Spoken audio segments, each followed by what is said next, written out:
remember the day you held your first grandchild? That overwhelming rush of love, the softness of their tiny fingers, the way your whole world seemed to tilt on its axis. You probably thought in that moment, I would do anything for this child. And you meant it.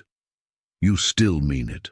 But somewhere between that sacred promise and today, something shifted. The occasional babysitting favor became Tuesday and Thursday afternoons. Then it was weekends. Then it was, Mom, I know it's last minute, but can you just... And you said yes. Of course you said yes, because saying no felt like rejecting the grandchild you adore. It felt selfish. It felt like you were failing at the one role you thought would be pure joy. So you kept saying yes, even when your back ached, even when you had plans, even when you realized with a quiet ache in your chest that you couldn't remember the last time you did something just for you. If you are nodding right now, if there is a tightness in your throat because someone finally said it out loud, I want you to know something. You are not alone. And more importantly, you are not wrong for feeling this way. What if I told you that setting boundaries with your adult children about grandchild care is not only healthy, it is essential? That you can protect your time, your energy, and your own life without damaging your relationship with your grandchildren? That, in fact, doing so might actually strengthen those bonds in ways you have not yet imagined. By the end of this conversation, you are going to understand exactly why this trap is so common, why it feels so impossible to escape, and most importantly, the specific steps you can take to reclaim your time without guilt, without drama, and without losing access to the grandchildren you love. You are going to learn how to say no with love, and you are going to feel permission, perhaps for the first time, to put yourself back into your own life. Let me tell you about Margaret. She's 73, lives in a quiet suburb outside of Portland, and for 6 years she watched her 2 grandchildren every single weekday. Not because she volunteered, but because her daughter, a single mother working 2 jobs, needed help. And Margaret, being Margaret, could not bear the thought of her daughter struggling, could not bear the thought of those children in daycare when Grandma was right there. But here is what Margaret did not tell anyone.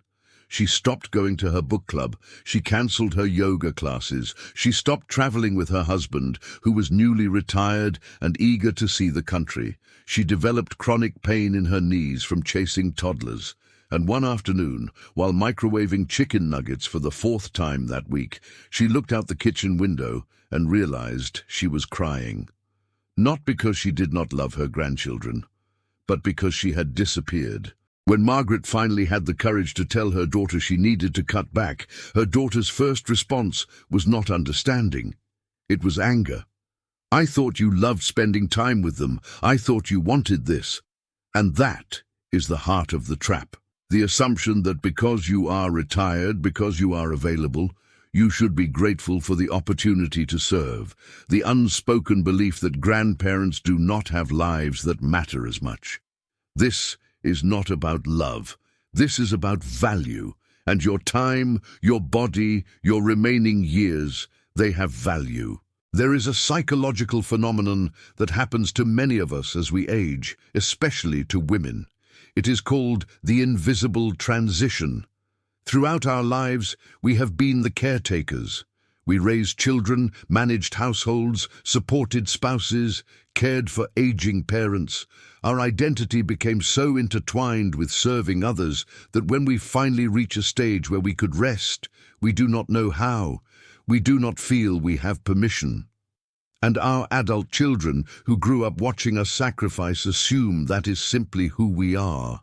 They do not see it as a choice we made. They see it as our nature. But here is what they do not understand, what even we sometimes forget. We have already raised our children. We have already done the sleepless nights, the tantrums, the endless cycle of meals and laundry and worry. We are not obligated to do it again.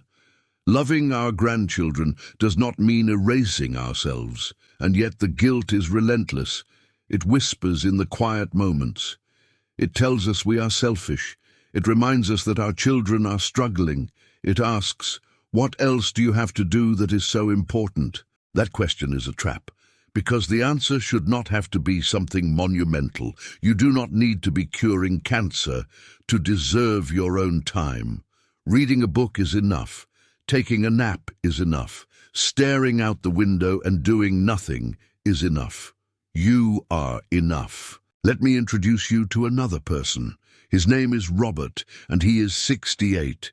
Robert's son and daughter-in-law both work demanding corporate jobs, and for 3 years, Robert picked up his grandson from school every day, stayed with him until dinner time, helped with homework, made snacks.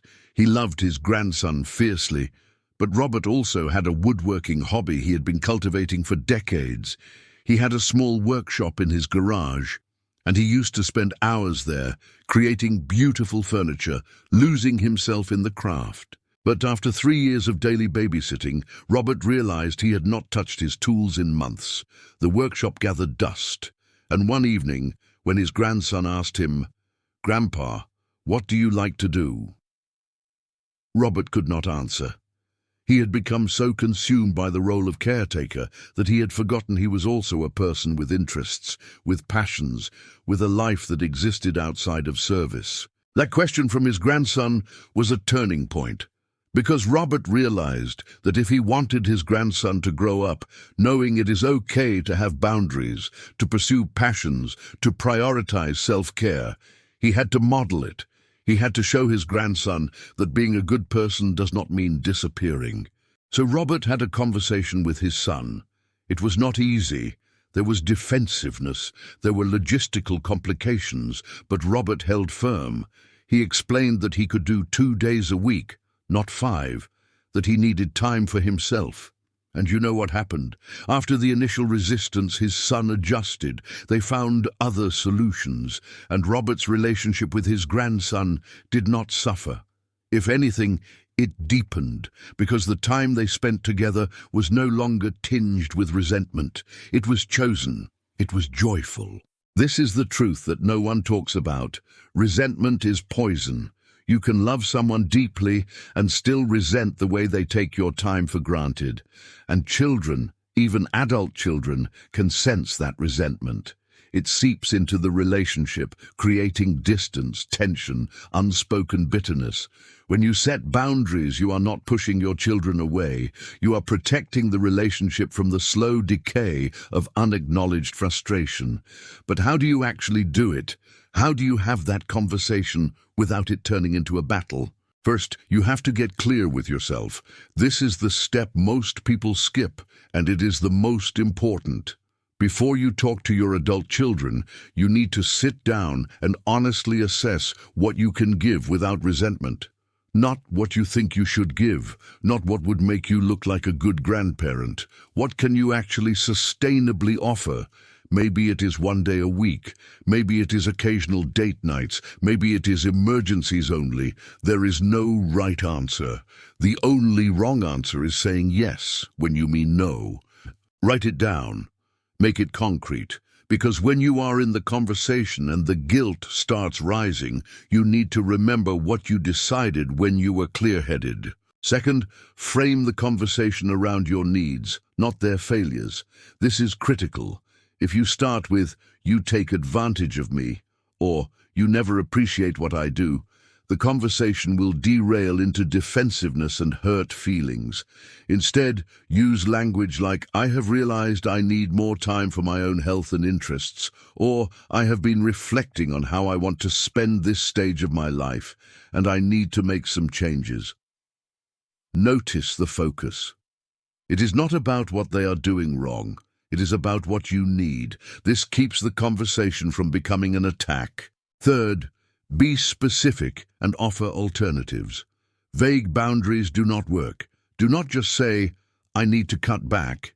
Say, "I can watch the kids on Wednesdays, but I am no longer available on Fridays." Or, "I am happy to help in emergencies, but I need at least 2 days' notice for non-emergencies." And if possible, help them problem solve. This is not your responsibility, but it can ease the transition. Maybe you research local babysitters. Maybe you suggest a nanny share with another family. Maybe you offer to contribute financially to childcare costs if you are able. This shows that you are not abandoning them. You are just redefining your role. Does this resonate with you? Have you found yourself in this exact situation, wanting to set boundaries but unsure how to start? I would love to hear your thoughts in the comments. Now let me be honest about what might happen next, because I do not want to sugarcoat this. There is a good chance your adult children will not respond well at first. They might accuse you of not caring. They might bring up all the times they needed you before and you were there, as if that means you owe them forever. They might weaponize the grandchildren, saying things like, "Well, I guess the kids will just have to understand that grandma does not want to see them anymore." This is manipulation. It is not necessarily intentional or malicious.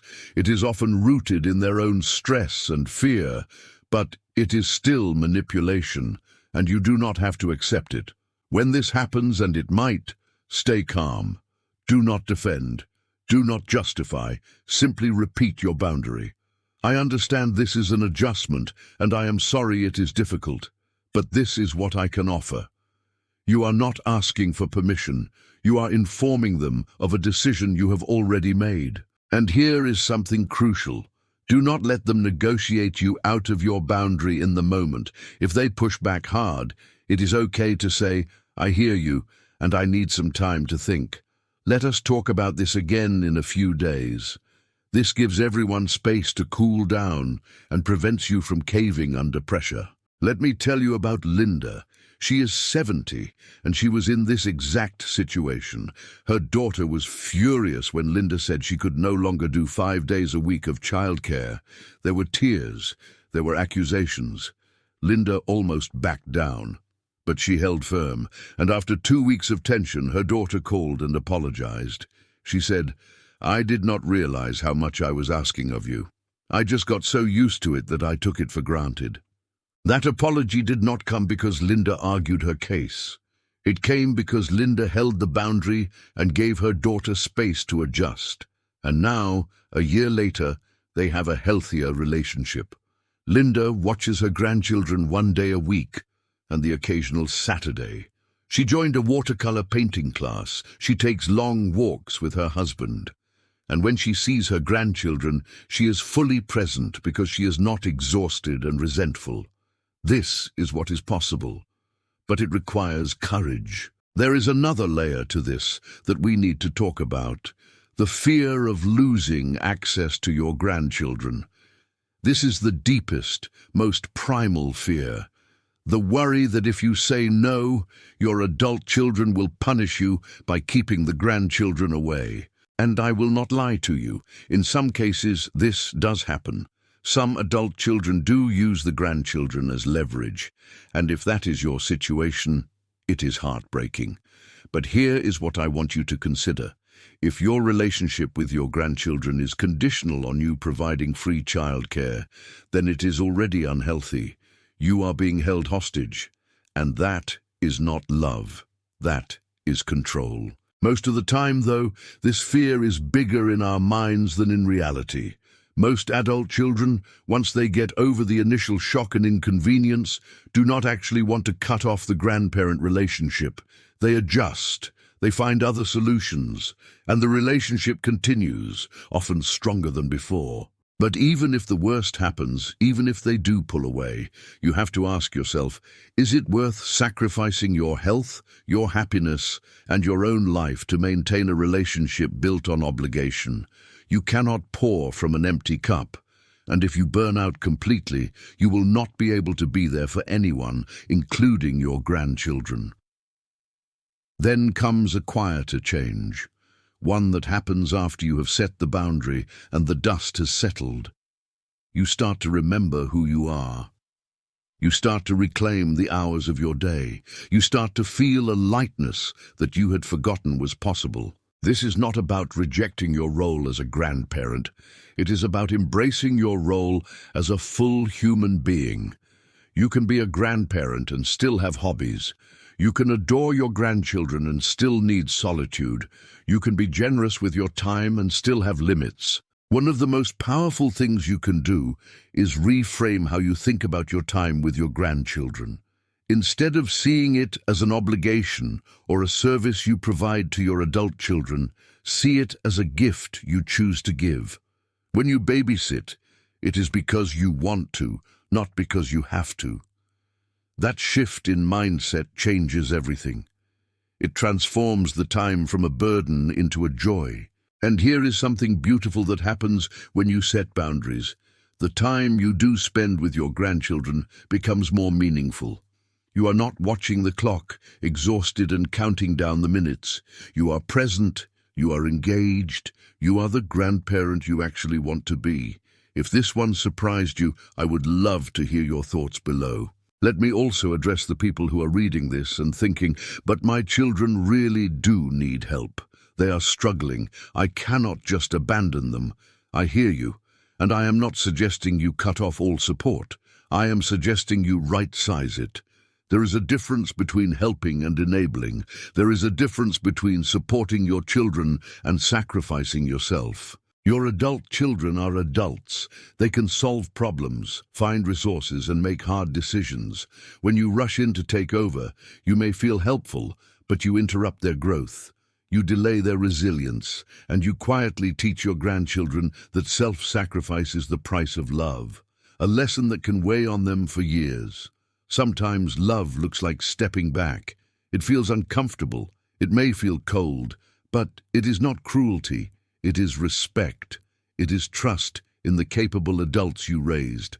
There is also your health to consider. You are not 25 anymore. Your body has limits.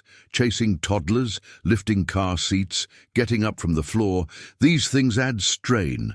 Ongoing exhaustion weakens immunity. Stress speeds aging.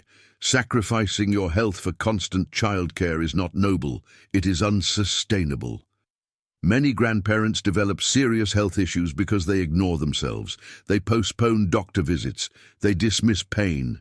They push through fatigue because they do not want to disappoint anyone. But your health is not optional. It cannot wait for a convenient moment.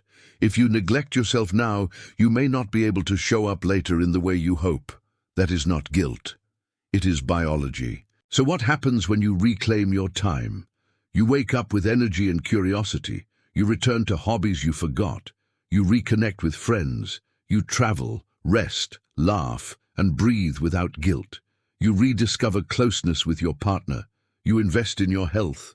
You read the books you saved. You take the classes you delayed. You remember that you are a person with interests, passions, and a life that belongs to you. Then time with your grandchildren becomes what it was meant to be, a joy, a highlight, something you anticipate instead of endure.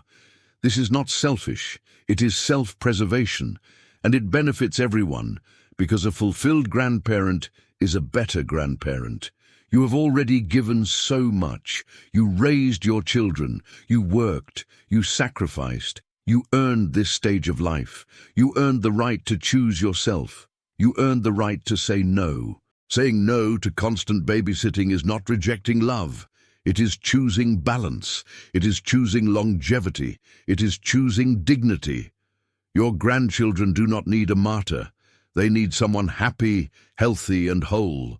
Someone who shows that love can coexist with boundaries. So take a breath, have the conversation, set the boundary, reclaim your time, and step back into your life. It is still yours, and you deserve it.